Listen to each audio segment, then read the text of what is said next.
जबलपुर की यह तस्वीर सिर्फ मां की ममता की पराकाष्ठा की तस्वीर नहीं है। यह सिर्फ एक हादसे की तस्वीर नहीं है।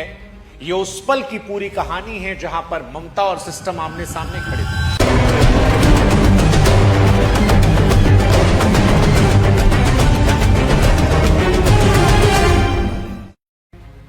और इनके सामने इंसानियत की हार हो जाती है।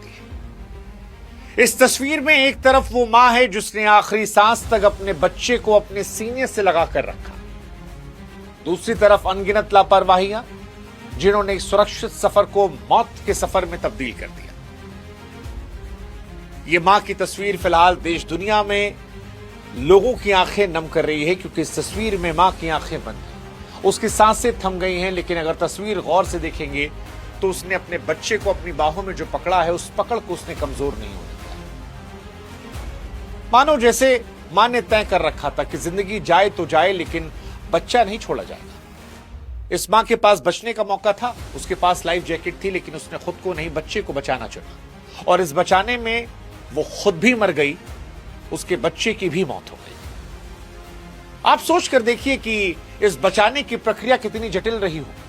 पानी ठंडा रहा होगा, शरीर जवाब दे रहा होगा, सांसें टूट रही होंगी, लेकिन उसके हाथ नहीं ढीले पड़े।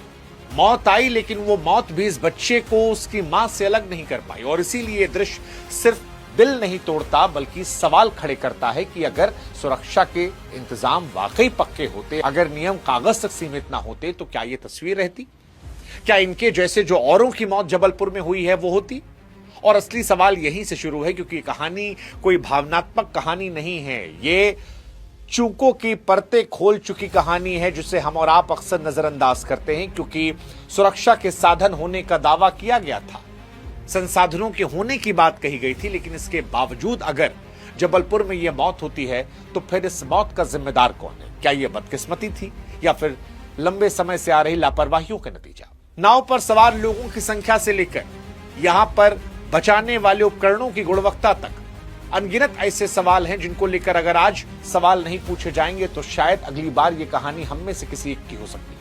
वो मां जो मरकर भी अपने बच्चे को सीने से लगाए रही, वो आज पूछ रही है कि क्या हम अभी भी नहीं बदलेंगे? अगली बार जब आप किसी क्रूज पर चढ़ें और आपको लाइफ जैकेट ना मिले तो उस मां की बेजान बाहों को याद कर लीजिएगा। शायद एक सवाल आपकी जान बचा सकता है। ईश्वर उनकी आत्मा को शांति दे, उनके परिवार को असहनीय दुख सहने की हिम्मत दे। लेकिन सच्ची श्रद्धांजलि यही होगी कि ऐसी घटनाओं से सीखा जाए और आने वाली पीढ़ियों के लिए एक सुरक्षित माहौल तैयार किया जाए, जहां मां को अपनी जान गंवानी ना पड़े।